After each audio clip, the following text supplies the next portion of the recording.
Welcome back now to our primer. As promised, we now have Azkals coach Thomas Dooley joining us here. Gentlemen, questions, go ahead. He's in the hot seat. Well, Coach Thomas, you've been in the league champion for Kaiserslautern in Germany. What lessons maybe can you impart to the teams playing in the PFL now, having been through that league title-winning season? That's a difficult question, actually, because when you see Germany and you see the Philippines, the development and the history of football is totally different.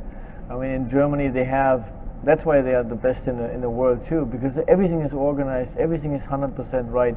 From the youth, you're starting with 6 years old, organized in club, in each village they have a club system, a club organization where you grow up into the adult league, and then you have I don't know, every second person in Germany plays football. Everything is about football. Correct. In a stadium you have 40,000-50,000 people.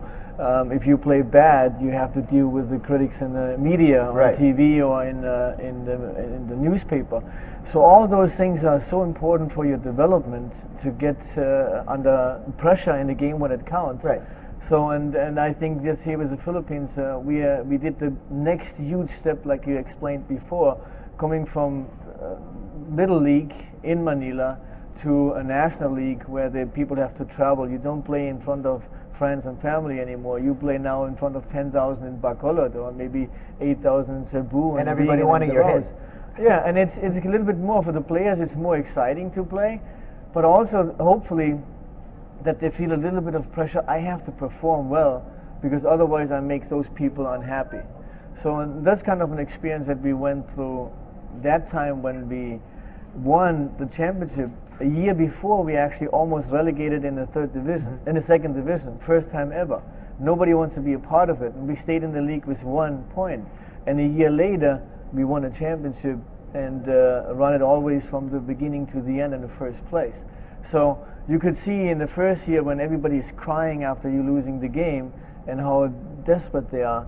And then the next year, you see them, celebrating every single day at work, in school, on the street, and and this is something that me trying to develop in the Philippines, and this is a really amazing job from the PFF to the owners of the teams and the media, just to keep that alive. Coach, you've been with the Azkals for the past 3 years now. How do you think this league will be able to help the national cause, the national team, when they compete internationally? Great. I mean, for the future, this is what you need. You need to have the players playing under pressure, know what it means to play in front of a big crowd and making a mistake or maybe doing something right.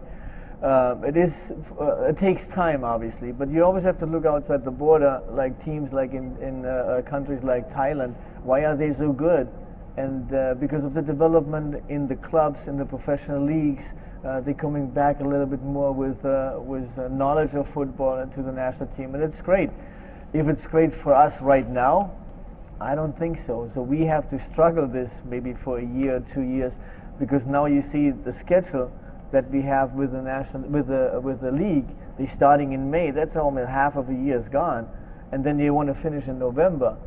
There's actually no time that you can prepare for the national team.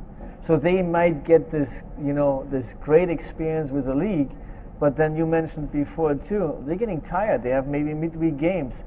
I don't get the players with the national team more than 2 days before a game. Look at now the next game against China. There's a Saturday-Sunday game. On Monday we travel to China. On Wednesday we play against China. How much do you want to prepare for those national team games? The players are tired.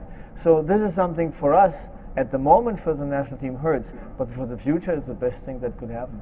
You were part of the you played in Major League Soccer too, which was at the time when you were still playing, was also developing and is trying to establish itself in the United States. What parallelisms can you draw from the PFL and the MLS, your MLS experience? Yeah, it's a little bit also different than it was with Germany and the Philippines. Now the US and the Philippines is different too. At that time we had 20 million kids who play football. Wow. Okay. And they're all more than 20 million, and they all were focused for colleges.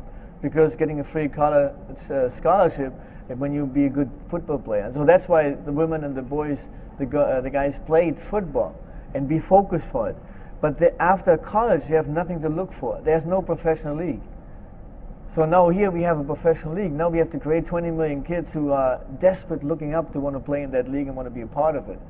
So we had, we started that league, and it was funny because sometimes you played in LA and they're outside of the Rose Bowl and 100,000 people go in there. Outside there's like 10,000 of kids playing football in the area.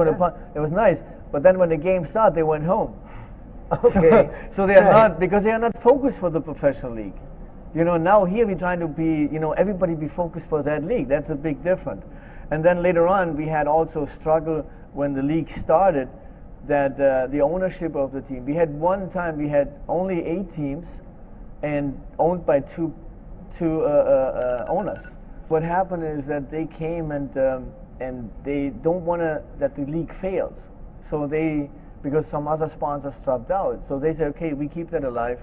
We too keep all those available. Now you look, they have more than 20 owners.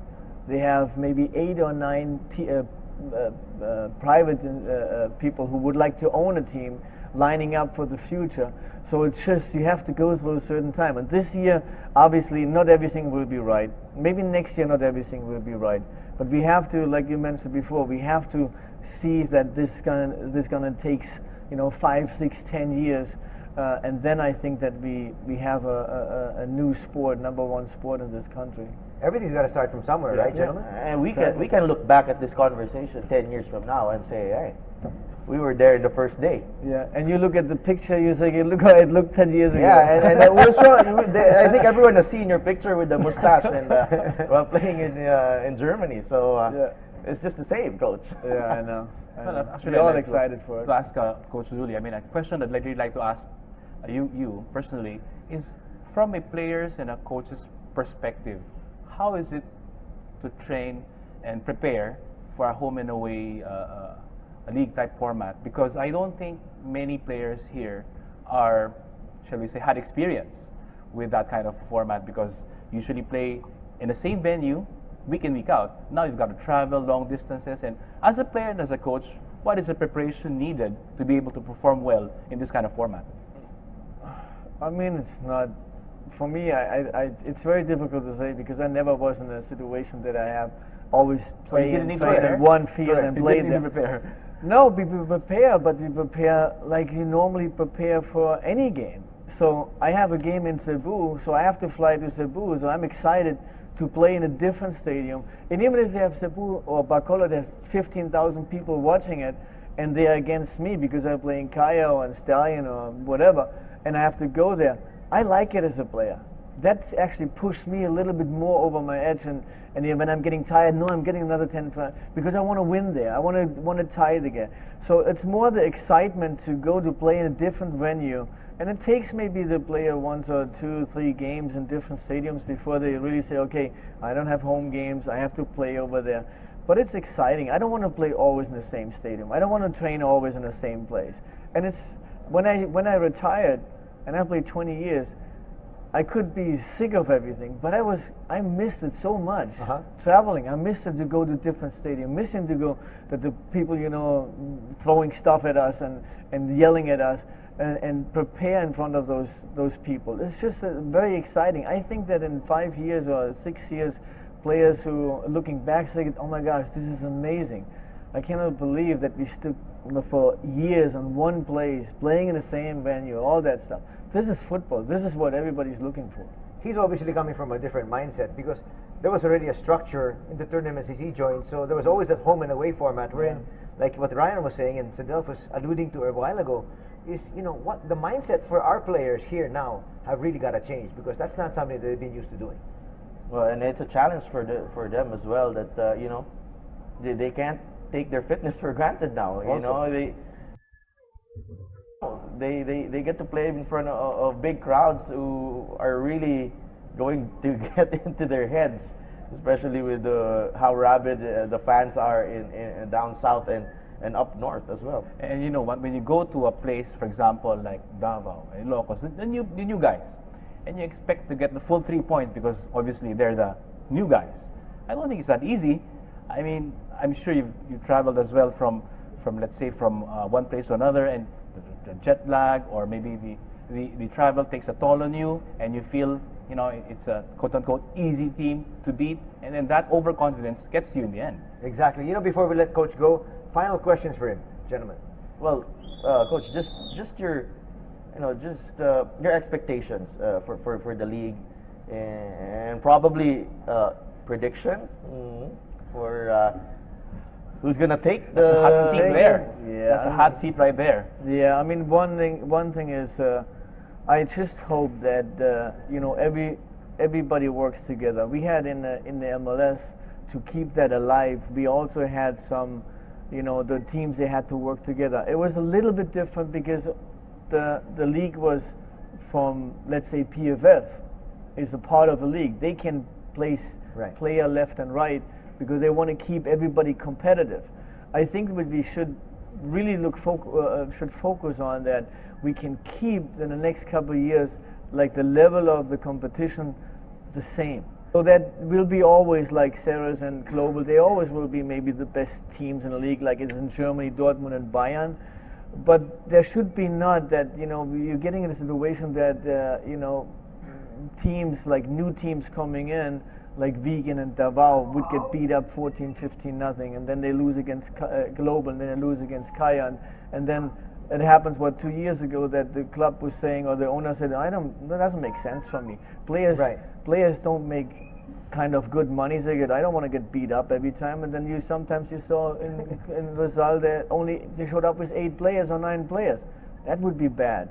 So if we can really get those kind of a level in there, that a little bit more parity, so to speak. Yeah, and then have like in the US we had that. That was great. That you can only protect 7 players of your team.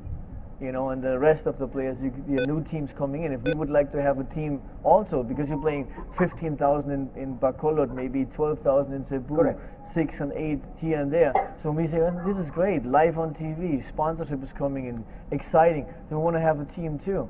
That's what we want. We want more people coming in and saying, I want to be a part of it, instead of it's only 1 or 2 teams in there, they're killing everybody. That would hurt. And I think prediction. Most of the time I'm wrong, so I say that Ceres is going to win.